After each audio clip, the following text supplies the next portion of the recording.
I found out my wife was pregnant on the same day I received my father's death settlement. At the time, I thought it was the universe balancing things out, taking away someone I loved, giving me someone new to love. I didn't know she was trying to lock me into 18 years of payments for a child that wasn't mine, using money my father died to provide.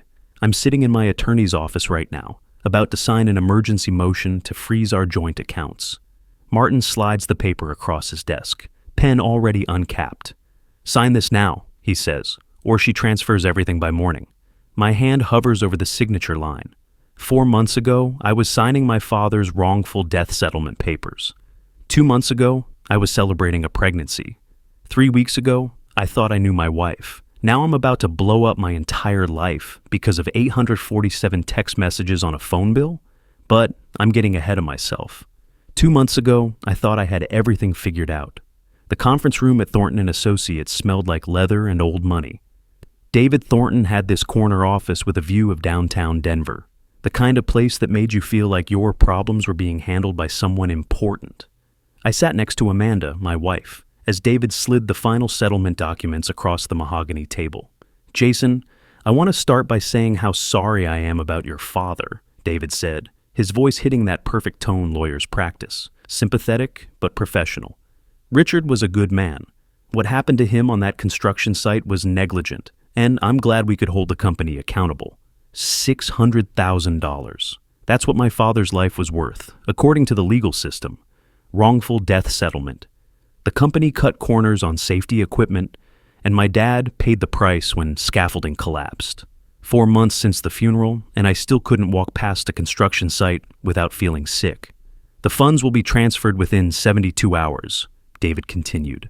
Now, I want to discuss asset protection strategies. Given the size of this settlement, there are some steps we should take immediately." Amanda squeezed my hand. She'd been amazing through all of this. Every lawyer meeting, every deposition, every sleepless night when I'd wake up crying. She was there. "What kind of steps?" I asked. "Estate planning, primarily.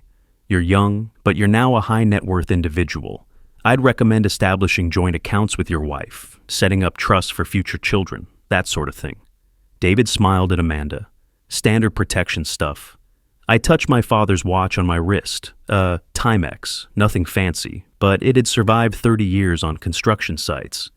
Dad gave it to me at the hospital, right before the end. 'Keep track of time, son,' he'd said. 'Don't waste it.' 'I'll think about it,' I said. 'It's only been 4 months since—' 'Of course, take your time.' David's smile didn't waver. "No rush, just know that the sooner we move on asset protection, the better." Amanda drove us home. I stared out the window, watching Denver's suburbs blur past. My father had bought me my first calculator when I was 8, taught me to measure twice, cut once. Because of him, I became an engineer.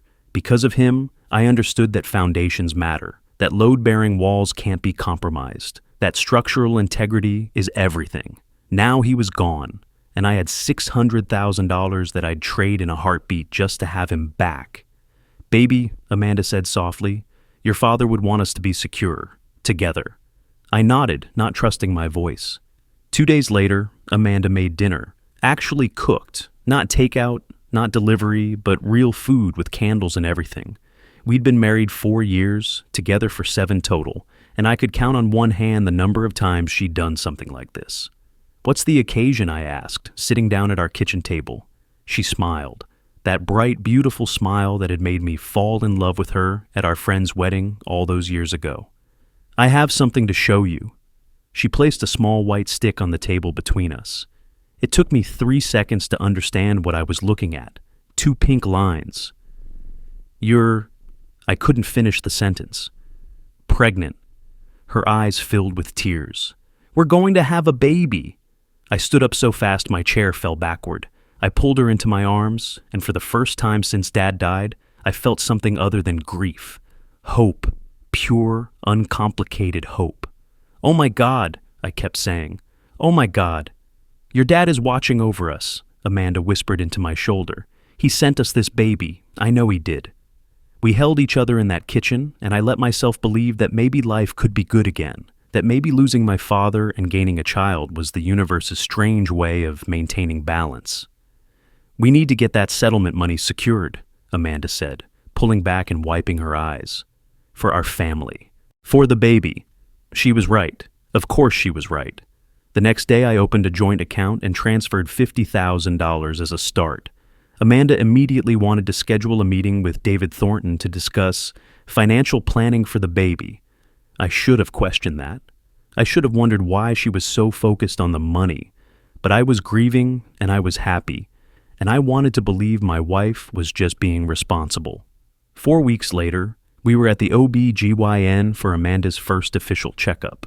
I held her hand in the waiting room, imagining Dad meeting his grandchild. He would have been such a good grandfather. Dr. Martinez called us back, did the ultrasound.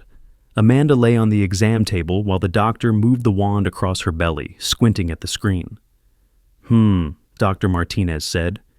What? I asked immediately. Is something wrong? No, everything looks healthy. I'm just... Amanda, when did you say your last period was? 6 weeks ago, Amanda said. Maybe 7? I'm irregular. Based on the measurements here, I'd say you're closer to 8 or 9 weeks along. I felt something shift in my chest. 8 or 9 weeks. That would put conception at... I did the math automatically, the way engineers do. 8 weeks ago, I was sleeping on the couch for 5 days straight, pulling all-nighters on a project deadline. We hadn't had sex that entire week. Oh, Amanda said quickly. I must have miscalculated. You know how it is, I've always had irregular cycles. It's hard to track. Dr. Martinez smiled. That's pretty common, don't worry about it. Baby looks great, that's what matters. We scheduled the next appointment. I kept quiet in the car on the way home, my engineer brain running calculations. Timeline, probability, variables. 9 weeks ago, Amanda had gone on a girls' trip to Colorado Springs. 3 days, spa weekend with her college friends. She'd come back relaxed and happy. You're quiet, she said as we pulled into our driveway. Just processing, I said. I'm happy. Just a lot to think about. I know the timeline is confusing, Amanda said, her hand on my arm. But doctors can be off by a week or 2. It's not an exact science. I wanted to believe her. God, I wanted to believe her. That night, while Amanda slept, I sat in my home office paying bills. We had a joint phone plan, had for years. I was going through the itemized statement, $247 for both our lines. I'd normally just pay it and move on, but something made me look closer. Amanda's line, 847 text messages to a single number over the past 2 months. 847 messages. I stared at that number. Maybe it was her mom, her sister, but I looked at the timestamps. Messages at 11 p.m., messages at 1 a.m., messages during work hours, during my work hours, during our dinner times. I highlighted the number and searched it online. Thornton and Associates, David Thornton's direct business line. My heart started pounding. There could be innocent explanations, settlement details maybe, financial planning, but 847 messages? I looked at the dates. The messages started 3 months before my father's death. They spiked dramatically in the weeks after the funeral. They peaked during the week we signed the settlement papers. I grabbed my laptop with shaking hands and typed into Google. Why would my wife text my lawyer 800 times? The search results weren't encouraging. I sat there until 3 a.m., my engineer brain fighting with my emotions. I wanted to believe in innocent explanations, but the data didn't lie. Numbers don't lie. Timelines don't lie. Measure twice, cut once. I needed more information before I did anything. I needed to see those messages. Amanda's old iPad was in the hall closet, hadn't been used in months. I pulled it out, plugged it in, waited for it to boot up. We'd always shared passwords. No secrets, she'd said when we got married. Her iCloud was still logged in, automatic backup enabled. I opened messages. Everything was there. Every single text between Amanda and David Thornton, synced from her phone, including the ones she'd deleted. I read until dawn. Amanda, he signed the papers today. Everything's going according to plan. David, good. Once the money's in joint accounts, you're protected even if he finds out. Amanda, what if he questions the timing? David, I'll handle it. I've done this before. Trust me. Amanda, I can't believe this is working. 6 months ago, I was drowning in debt, and now... David, you're welcome. Now about that paternity test. We need to delay it as long as possible. Amanda? He's starting to do the math. The doctor said 8 to 9 weeks. David? Blame irregular periods. Men don't understand that stuff. By the time he figures it out, if he ever does, you'll have his signature on the birth certificate and legal claim to support. Amanda? What about us, after this is done? David? Let's get through this first, one problem at a time. Amanda? I do feel bad sometimes. He really loved his dad. David? Don't get emotional now. You came to me for a reason. I'm giving you financial security. Stay focused. I scrolled back further, found messages from before Dad died. David? Your husband's father's case is moving forward. Settlement will be substantial. Amanda? How substantial? David? 6 figures. High 6 figures. Amanda? And Jason gets all of it? David? He's the sole beneficiary, but you're his wife. If you're smart, you make sure you're protected no matter what happens to the marriage. Amanda? I'm listening. I found messages from the weekend of her girls' trip. Amanda? Room 447. I told him I'd be out all weekend. David? On my way up. I found the message from 3 days before. She told me she was pregnant. David? Test positive? Amanda? Yes. Timing is perfect. Settlement closes in 2 days. David? I told you the plan would work. Announce it right after he signs. Emotional vulnerability plus new baby equals he won't question anything. I ran to the bathroom and vomited, sat on the cold tile floor, shaking, my father's watch ticking steadily on my wrist. Time reveals truth, I thought. It just took time I didn't know I had to waste. At 5:30 a.m., I called Martin Reynolds. He'd been my friend since college, went to law school while I did engineering. He specialized in family law now. I'd been to his wedding, he'd been to mine. He answered on the 4th ring, voice thick with sleep. Jason, what's wrong? I need a lawyer, I said. Not for me, against my wife. What happened? She's pregnant with my lawyer's baby. They planned it. They're trying to steal my dad's settlement money. Silence. Then, I'll meet you at my office in 2 hours.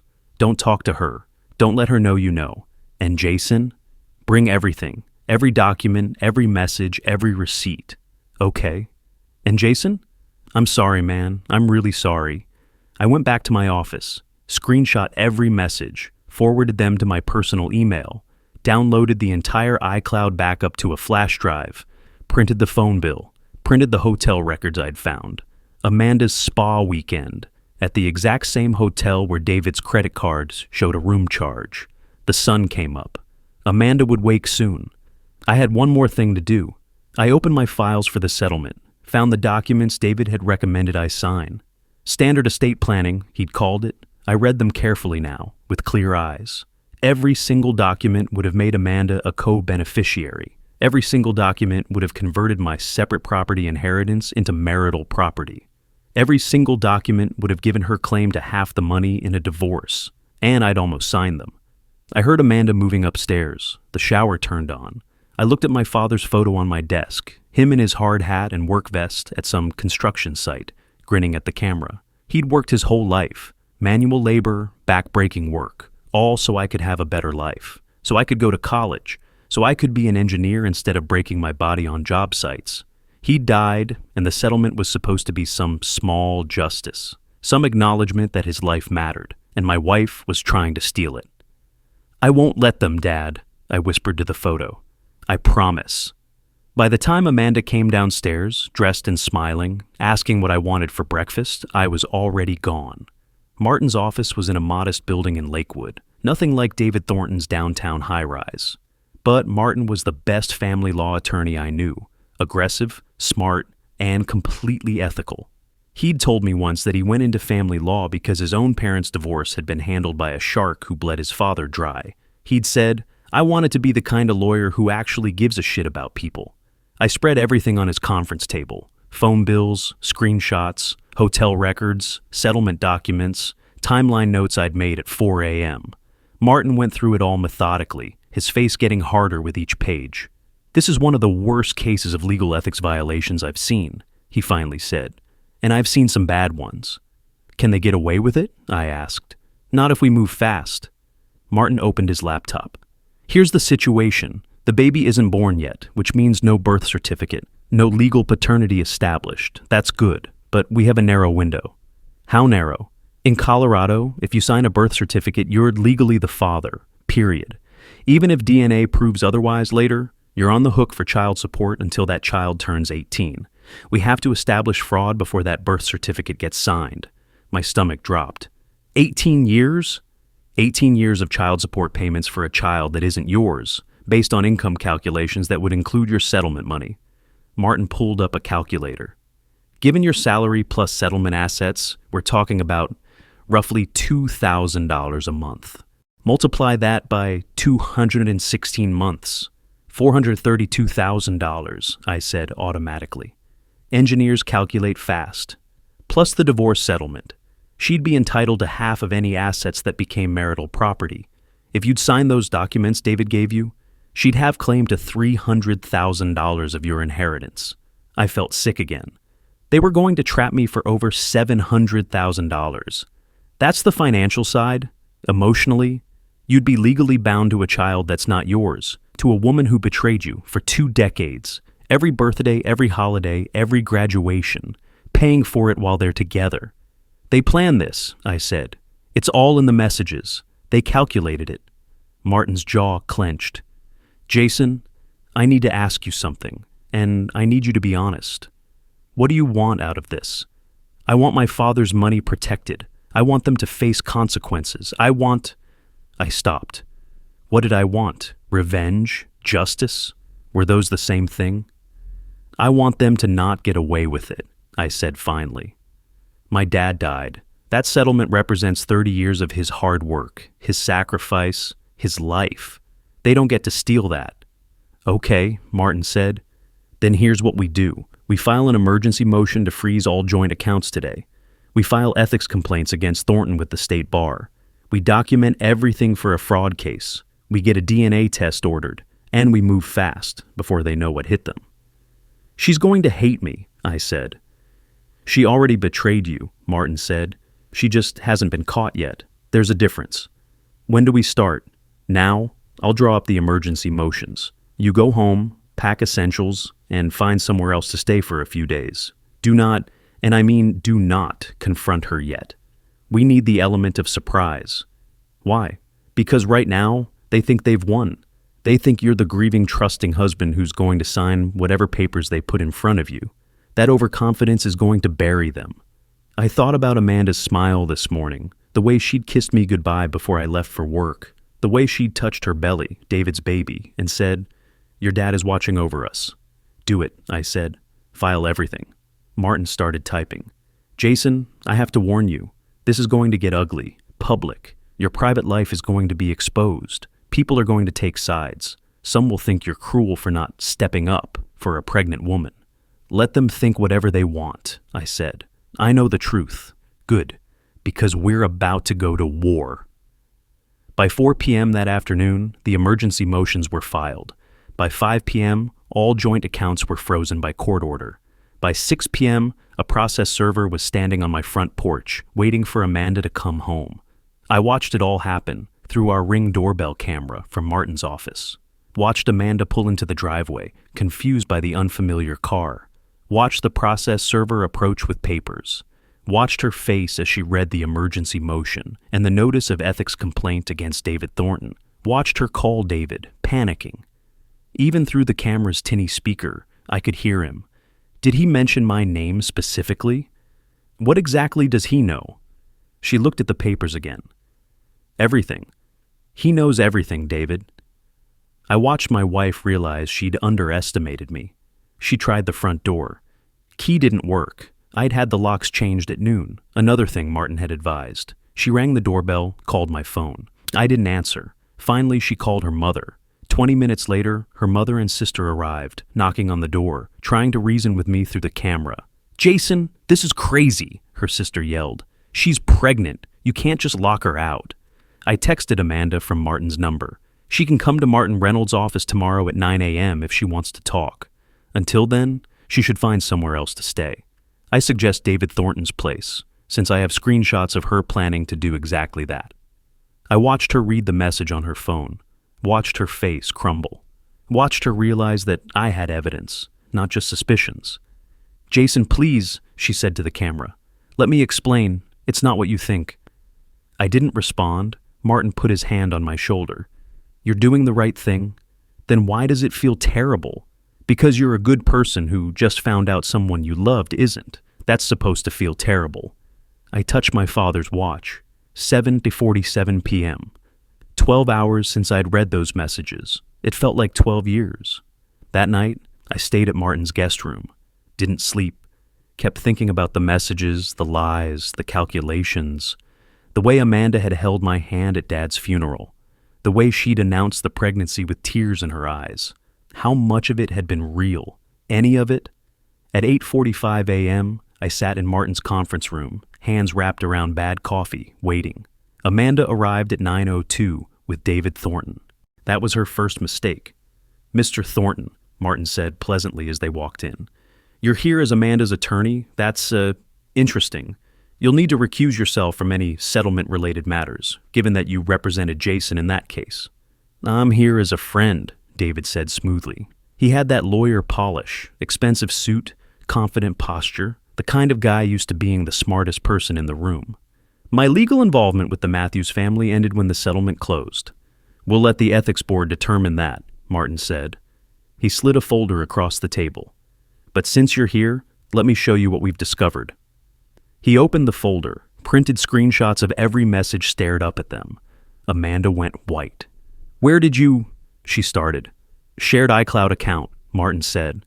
"On a device registered in Jason's name. Completely legal discovery." I watched David's face. He tried to maintain that lawyer calm, but I saw the calculation happening behind his eyes. He was running through options, defenses, escape routes. "These were obtained through," he started, "through a shared marital account that Jason had every legal right to access," Martin finished. "Try again." Amanda turned to me, tears already forming. "Jason, baby, this isn't what it looks like. Please let me explain." "Stop," I said. My voice came out colder than I expected. "I've read every message, Amanda. I know when the affair started. I know about the hotel. I know about the girls' trip that wasn't a girls' trip. I know whose baby you're carrying. So don't insult me by pretending there's an explanation that makes this okay." "We can fix this," she said desperately. "I'll sign a postnup. You can have everything. The money, the house, whatever you want. Just don't—" "Don't what?" I asked. "Don't tell everyone that my wife and my lawyer conspired to steal my dead father's money? That you got pregnant on purpose to trap me? That you timed the announcement for maximum emotional manipulation?" "It wasn't like that." "It's exactly like that," Martin interrupted. "It's in writing, Ms. Matthews. You discuss strategy. You discuss timing. You discuss trapping Jason with child support obligations.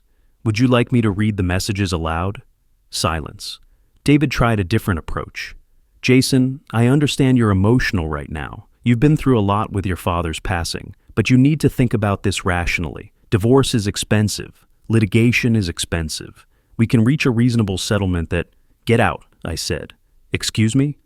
"Get out of this office before I add harassment to the ethics complaint." David's professional mask slipped. I saw anger flash across his face. Genuine anger that someone was standing up to him. "You're making a mistake. That settlement money was always going to be marital property. You're fighting a battle you can't win." "No," I said, standing up. "You made the mistake. You thought I was weak because I was grieving. You thought I'd be easy to manipulate because I trusted people. You targeted me, documented it in writing, and now you're going to face the consequences." "Jason," Amanda tried again. "We're done talking," Martin said. "Here's what happens now. DNA test gets scheduled today through court order. Emergency hearing is Friday. You want mercy?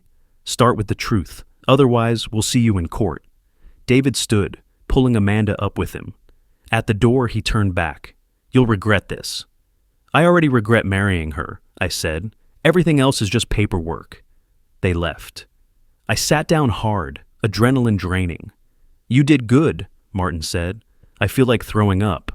Normal response to confronting people who betrayed you. But Jason, did you see their faces? They're scared. They thought they had this locked down, and now they're scrambling. Scared people make mistakes." Over the next 2 weeks, Martin turned into a machine. He filed motions, gathered evidence, contacted witnesses. I went to work, went through the motions, and spent every evening in his war room helping build the case. We found everything. Hotel records showing Amanda's spa weekend overlapped perfectly with David charging a room on his credit card. They'd even used room service, $346 dinner for two charged to his card. David's case files showed a pattern. Martin pulled records through discovery. 3 other women had filed complaints against David in the past 5 years. All clients or clients' family members, all during vulnerable times, divorces, injuries, deaths. All had been settled quietly by Thornton and Associates with non-disclosure agreements. "He's a predator," Martin said, going through the files. "He identifies vulnerable women with access to money, starts affairs, then positions himself to profit from it. The firm has been covering for him." "Can we use that in the ethics hearing?" "Absolutely. Pattern of behavior is crucial. And Jason, look at this." He showed me David's notes from my father's case. Written in neat lawyer handwriting. "Client emotionally unstable post-loss. Substantial settlement. Recommend trust-building approach. Son's wife appears motivated by financial security. Potential leverage." I stared at those words. He targeted me from the beginning. "From the day your father died," Martin confirmed. "He saw a vulnerable mark and a wife he could manipulate. This wasn't an affair that happened. This was a planned extraction." I felt rage building, the kind that made my hands shake. "I want him destroyed." "Then we need Amanda's testimony. She's the key to everything." "She won't testify against him." "She will if she's facing fraud charges herself," Martin said. "The DA is interested. Financial fraud, conspiracy, paternity fraud. These are crimes, Jason, not just civil matters." 2 days later, the DNA test happened. Court ordered, no way to delay. We met at a medical office. Me, Amanda, Martin, and Amanda's new lawyer, a young public defender who looked overwhelmed. Amanda was pale, silent. She'd aged in those 2 weeks. The confident woman who'd announced her pregnancy was gone. This person looked haunted. The technician took her blood, then swabbed the inside of my cheek. 5 minutes, and it was done. "Results in 72 hours, the technician said. In the parking lot, Amanda approached me alone while the lawyers talked. "Jason," she said quietly, "I know you hate me. I understand why, but there's something you need to know. I don't need to know anything else." "I'm sorry." Her voice cracked. "I was scared. I grew up poor, Jason, really poor. I didn't want that life again. When David told me about the settlement, and he said he could help me be secure." "You saw an opportunity," I said. "I saw a way out of always being afraid," she said. "That doesn't make it right, I know that, but I need you to know I'm not evil. I'm just selfish, greedy, a liar." She flinched. "All of those things, yes." "The baby," I said. "Do you even know for sure it's his?" She nodded. "The timing. It can only be his." "And you were going to let me believe it was mine?" "Yes." At least she was being honest now. "Amanda, I don't think you're evil. Evil people don't feel guilty. But you made choices. You calculated, you planned, you executed, and now there are consequences." "I know. That baby didn't ask for this," I said. "That's the only part that makes me feel bad. But I'm not responsible for your choices. You and David did this. You two figure it out." 3 days later, the DNA results came back. Martin got them first, called me at work. 0% probability of paternity. You're excluded. I sat in my car in the parking lot and cried. Not from surprise, I'd known, but having it confirmed made it final, real. There was no baby coming. There was no family. There was just betrayal and legal documents and the ruins of everything I'd thought my life would be. I called my mom that night. She'd been asking questions, but I'd kept details vague. I told her everything. "Oh, baby," she said, her voice breaking. "Your father would be so proud of how you're handling this." "Would he? I'm destroying 2 people's lives." "No, you're protecting yourself. You're protecting his legacy. That's what he would want. Jason, your father always said, don't let anyone take what you've earned. He earned that settlement with his life. You're honoring that." After we hung up, I wound my father's watch. It had stopped. I had forgotten to wind it in all the chaos. As I said it, I noticed something I'd never seen before. Inside the back cover, an inscription. "To Richard, time reveals truth. Dad." My grandfather's words to my father, my father's watch to me. Time reveals truth. The Colorado State Bar Association ethics hearing was held on a Wednesday morning in a conference room that felt more like a courtroom. 3 judges sat at a long table, 2 men, 1 woman, all senior attorneys, a bar prosecutor in a gray suit, David Thornton and his attorney at one table, me and Martin at another. The media was there. Someone had leaked the story, and now it was news. Prominent Denver attorney faces disbarment over client affair. David looked confident when he walked in. Still had that polish, that smile. He nodded to people he knew. He thought he'd charm his way through this. The bar prosecutor opened with a statement outlining the charges: conflict of interest, breach of fiduciary duty, fraud, pattern of predatory behavior with vulnerable clients. David's defense attorney, a partner from his firm, stood up. The relationship between Mr. Thornton and Ms. Matthews was consensual and developed after his professional obligations to Mr. Matthews concluded. While perhaps ethically questionable in terms of optics, no actual breach occurred. Then it was my turn to testify. I was sworn in. The bar prosecutor walked me through the timeline: Dad's death, meeting David, the settlement process, my emotional state, Amanda's presence at meetings, David's advice about joint accounts. Mr. Matthews, the prosecutor said, in your own words, what was your mental and emotional state during the settlement process? I took a breath. My father died 4 months before the settlement. I wasn't thinking clearly. I was grieving. I trusted Mr. Thornton because the senior partner at his firm recommended him. I trusted him because when you hire a lawyer, that's what you're supposed to do. Trust that they have your best interests in mind. Did Mr. Thornton discuss estate planning with you? Yes, he recommended putting the settlement in joint accounts with my wife. He said it was standard estate planning, that it would protect the money. Did he disclose his relationship with your wife at that time? No. Did he disclose that his advice would financially benefit her in the event of a divorce? No. When did you discover the relationship? I told them about the phone bill, the iPad, the messages. My voice stayed steady, but inside I was reliving every moment of that night. The prosecutor entered the messages as evidence. They were projected on a screen for everyone to see. Amanda, he signed the papers today. Everything's going according to plan. David, good. Once the money's in joint accounts, you're protected even if he finds out. The judges read in silence. Amanda, I can't believe this is working. 6 months ago I was broke. And now... David, you're welcome. Now about that paternity test. We need to delay it as long as possible.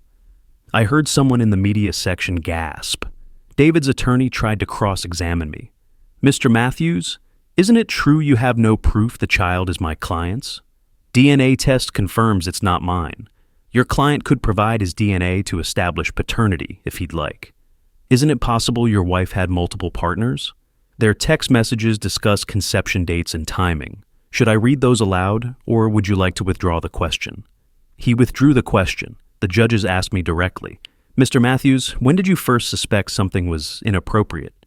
When I saw the phone bill, 847 texts in 2 months to my lawyer, but I wanted to believe there was an innocent explanation. I was grieving. I wanted to trust people. What was Mr. Thornton's demeanor during your meetings? Professional, sympathetic. He said all the right things about my father. He made me feel like he cared. I paused. That's what makes it worse. He was good at it. I'm an engineer. I'm analytical. But he knew exactly how to play someone who was grieving. The senior judge, a woman in her 60s, looked at me with something like sympathy. Thank you, Mr. Matthews. That must have been very difficult. Next came the documentary evidence. Martin had prepared a presentation that walked through everything chronologically: hotel records, credit card statements, David's case notes identifying me as emotionally unstable, and Amanda as potential leverage, the previous complaints against him, the firm's settlement payments. Then the prosecutor played his ace, Amanda.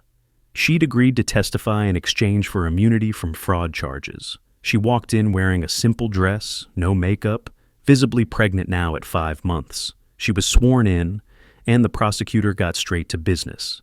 Ms. Matthews, when did your relationship with Mr. Thornton begin? About 3 months before my father-in-law's accident. Her voice was barely audible. So during the time Mr. Thornton was preparing to handle the wrongful death case?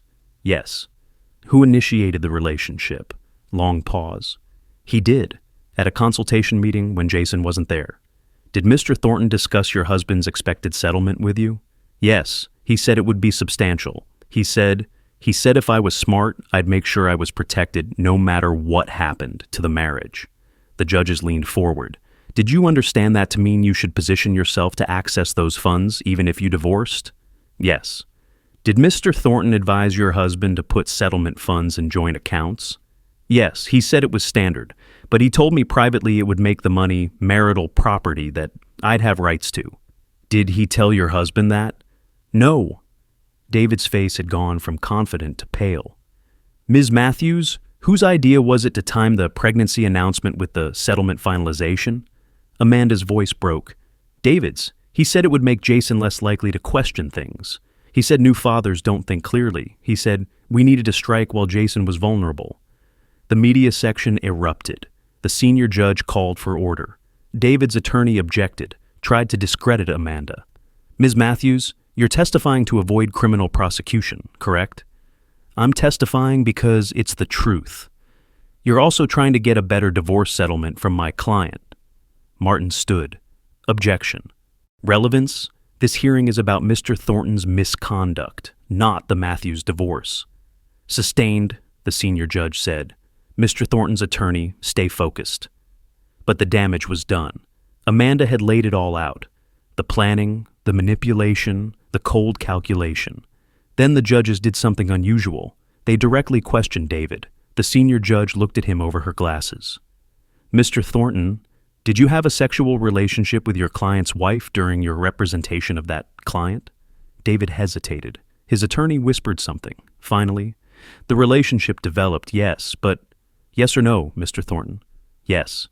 Did you advise your client to put funds in joint accounts while knowing you were having an affair with his wife? I gave standard estate planning advice. Yes or no? The advice was sound. Yes or no, Mr. Thornton? Did you know that advice would financially benefit the woman you were sleeping with in the event of a divorce? Long pause. Yes. The room went silent. The second judge spoke. How many other clients have you had intimate relationships with? I invoke my Fifth Amendment rights. The third judge. This isn't a criminal trial, Mr. Thornton. This is a fitness hearing to determine if you should continue practicing law. Your refusal to answer will be noted in our decision. They deliberated for 45 minutes. I sat in the hallway with Martin, unable to speak. When they called us back, the senior judge read the decision. The panel finds clear and convincing evidence of multiple ethical violations. Mr. Thornton, you engage in a sexual relationship with a client's spouse during your representation of that client. You gave legal advice that benefited your lover at your client's expense. You targeted Mr. Matthews during a period of emotional vulnerability following his father's death. You documented your manipulation in your own case notes, and the evidence suggests this is part of a pattern of predatory behavior toward vulnerable clients. She looked directly at David. Mr. Thornton, you exploited grieving people at their lowest moments for personal and financial gain. You violated every principle of professional ethics. This panel has no choice but to impose the most severe sanction available. Effective immediately, you are disbarred from the practice of law in the state of Colorado. You must notify all current clients within 48 hours. This case is being referred to the district attorney's office for potential criminal charges of fraud and conspiracy. Your firm must cooperate with a full investigation of all client complaints from the past 10 years. David stood there, stone-faced. Then he walked out without a word. Amanda was crying in the back row. The media rushed out to file their stories. I just sat there, Martin's hand on my shoulder, and felt empty. Not victorious, not happy, just exhausted. Outside, reporters swarmed us. Mr. Matthews, how do you feel about the decision? I'd prepared a statement with Martin. I'm grateful the system worked. My father's legacy is protected, and hopefully this prevents other vulnerable people from being exploited. Will you pursue criminal charges against your wife? That's up to the district attorney. My focus is moving forward. Any message for others in similar situations? Trust your gut. If something feels wrong, especially during grief or crisis, get a second opinion and document everything. As we walked to the car, I saw Amanda watching from across the street. Our eyes met. She looked broken. I turned away first. 3 days later, I was back in family court for the emergency hearing on asset division and temporary orders. Judge Patricia Reeves was a no-nonsense woman in her 50s with a reputation for cutting through bullshit. She'd read the ethics hearing transcript. Amanda's new lawyer, a public defender named Sarah Chen, who looked like she'd rather be anywhere else, presented their requests: temporary spousal support, medical expenses, half the settlement as marital property, and a gag order preventing me from discussing the case publicly. Martin countered each one methodically. The settlement was inheritance, not marital property. Amanda committed fraud, negating support. Medical expenses weren't my responsibility. Public discussion was protected speech, and the case was already public record. Judge Reeves looked at Amanda. "Ms. Matthews, you're requesting support from a man you were defrauding?" "Your Honor," Sarah said, "my client is pregnant and has no income. With another man's child, conceived while plotting to steal her husband's inheritance. I've read the ethics hearing transcript, counselor. She's still legally married. Not for long, I suspect. Here's my ruling." Judge Reeves shuffled papers. The settlement was received as inheritance during the marriage, but was never substantially commingled beyond the initial $50,000 deposit to a joint account. That $50,000 will be split equally, $25,000 each. The remaining $550,000 is Mr. Matthews' separate property. Martin started to argue that even the $25,000 should be returned given the fraud, but I put my hand on his arm. "It's fine," I whispered. "I just want this done." "Ms. Matthews gets $25,000, the judge continued. "Consider that your severance package from this marriage. No temporary or permanent spousal support awarded given the fraudulent circumstances. Mr. Matthews is not financially responsible for medical expenses related to a child that is not his. DNA test conclusively excludes paternity. Birth certificate will reflect no father unless the biological father comes forward, which Ms. Matthews may pursue independently." She looked at both of us. "Divorce will proceed on an expedited 90-day basis, no contact except through attorneys. This court is not couples therapy, and I have no patience for drama. We're adjourned." In the parking lot, Amanda caught up to me. "Jason, wait, please." I stopped. "What, Amanda?" "I know I don't deserve anything from you, but I need you to know I did love you, at the beginning." "When? Before or after you decided to steal from me?" "I was scared. I grew up poor, Jason. Really poor. I didn't want that life again. When I met David and he told me about the settlement, you saw an opportunity. I understand. You weren't evil, just greedy. That's not fair." "Fair? You're pregnant with another man's child, Amanda. You were going to let me raise it, thinking it was mine. You were going to take my father's money he died earning, and split it with your lover. Don't talk to me about fair. What am I supposed to do now?" "I don't know. And honestly, I don't care anymore. That's not cruel. It's just true. You made your choices. You live with them." "The baby didn't do anything wrong." That hit me. "You're right. That baby is innocent, and I genuinely feel sorry for them, having parents like you and David who use them as a weapon. But that's not my problem to solve." "Jason, goodbye, Amanda. I hope you figure out how to be a better person, for that kid's sake, if nothing else." I walked away and didn't look back. 3 months later, I was living in a modest apartment in Littleton. The divorce was final. I had $575,000 in a separate account, the settlement minus what Amanda got. I'd paid off the old house's mortgage, sold it, and split the proceeds with her per the divorce agreement. She got her portion, I got mine. We were done. Martin came over with pizza and beer one Friday night, just hanging out like we used to before everything fell apart. "How you holding up?" he asked. "Some days are harder than others, but I'm not drowning anymore. That's progress." We watched TV for a while. Then Martin said, "Did you hear about Thornton?" "No."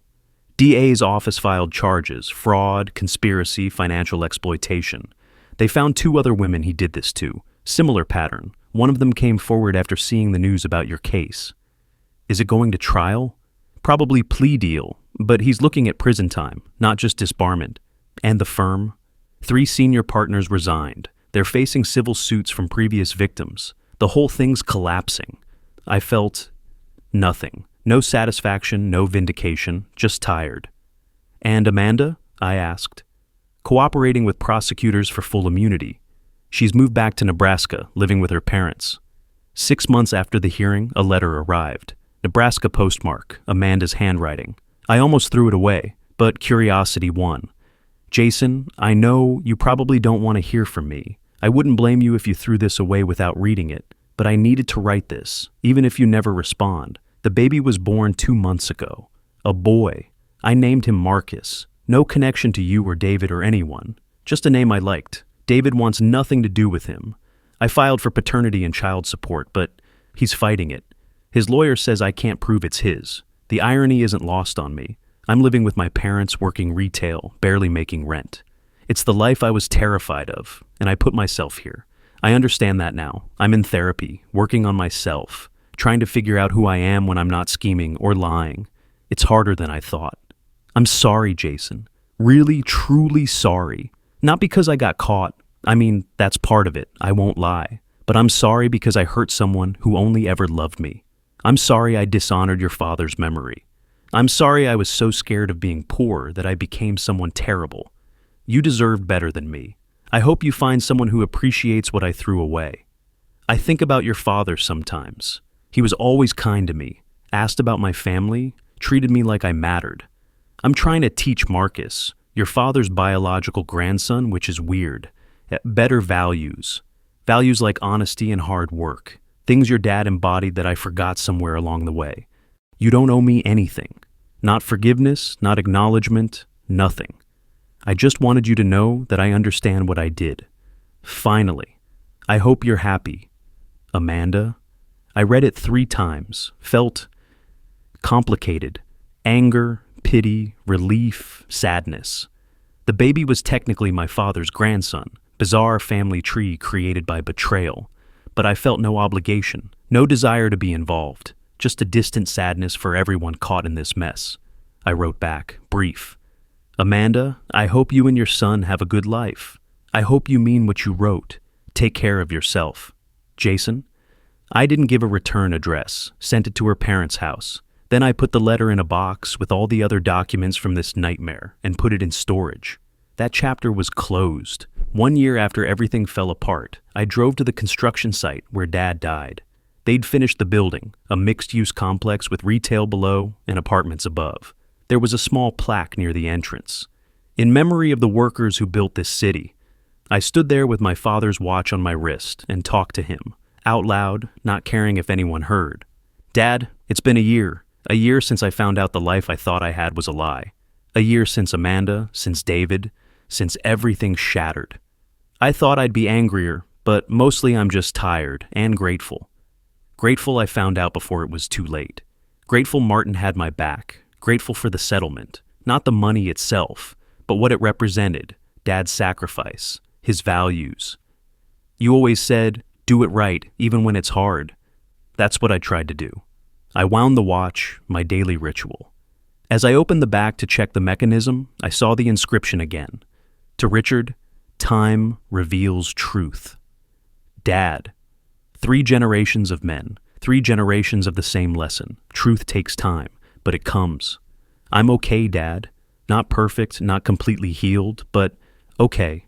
I'm seeing someone. Her name's Sarah. We met through work, taking it very slow. She knows everything and she's still here.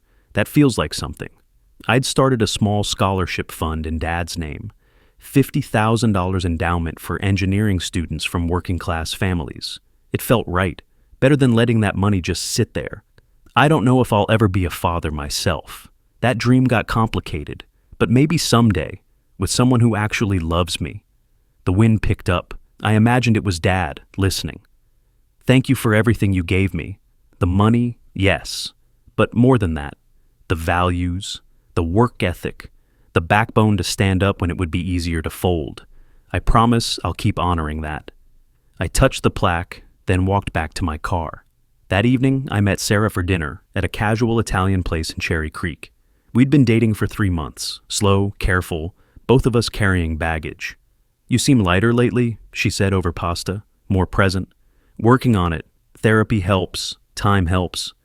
Can I ask something that might be too heavy for pasta night? Go for it. Do you regret how you handled everything? The court stuff, the publicity, all of it? I thought about it. Really thought. No, I regret trusting too easily. I regret ignoring red flags, the way Amanda always brought money into conversations, the way she pushed so hard about joint accounts. But fighting back, protecting what Dad left me, standing up for myself, no regrets. Good, Sarah said. Because you did the right thing. What they did to you was calculated and cruel. You didn't overreact. You sure you want to date a guy with this much baggage? She smiled. Everyone has baggage, Jason. Yours is just better documented. Plus, you've got a hell of a story for dinner parties. We laughed. It felt good to laugh about it, finally. The check came. I paid with my card, my money, my choice, no joint accounts. As we left, I checked my father's watch. 8:47 p.m., perfect time. Everything working as it should, everything in its place. You okay? Sarah asked, seeing me look at the watch. Yeah, I said. I'm going to be okay. People ask me if I do anything differently. Honestly, I'd have checked that phone bill sooner. I'd have trusted my gut when the pregnancy timing felt off. I'd have questioned David's advice about joint accounts. But would I have handled the aftermath differently? No. They ask if I hate Amanda. I don't. Hate takes energy, and I have none to spare for her. She's a stranger who almost destroyed my life. That's all. They ask if I believe in marriage anymore. I do, just not with people who see you as a transaction instead of a partner. They ask about the baby, Marcus, Amanda's son, my father's biological grandson. I hope he's healthy. I hope she's a good mother. I hope David eventually pays his child support. I hope that kid never finds out he was conceived as part of a financial scheme. But that's not my story to manage. I have my own life to build. My father left me $600,000 and a good watch. I still have both. The money's invested conservatively, growing slowly, funding scholarships and building a future. The watch keeps perfect time, worn every day, wound every morning. More importantly, Dad left me his values. Work hard, trust your gut, fight for what's right. Don't let anyone take what you've earned. Time reveals truth. You just have to be patient enough to see it. I'm building something new now. Slowly, carefully. Sarah's photo is on my desk at work. We're talking about moving in together. Her lease is up in 3 months, taking it slow, but moving forward. Last week I got an email from one of the scholarship recipients, a kid named Marcus Hernandez, first-generation college student, studying civil engineering. He thanked me for the opportunity, said it was the difference between going to college and going into construction like his dad.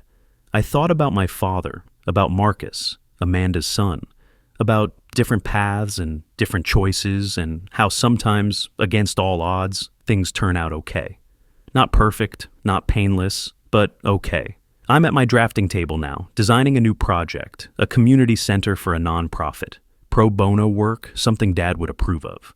Sarah's cooking dinner in the kitchen. My father's watch is on my wrist, second hand ticking steadily forward. Not backward, never backward. Forward. Time reveals truth. Time heals wounds. Time, if you use it right, builds something better than what was broken. I think my father would be proud of that. I know I am.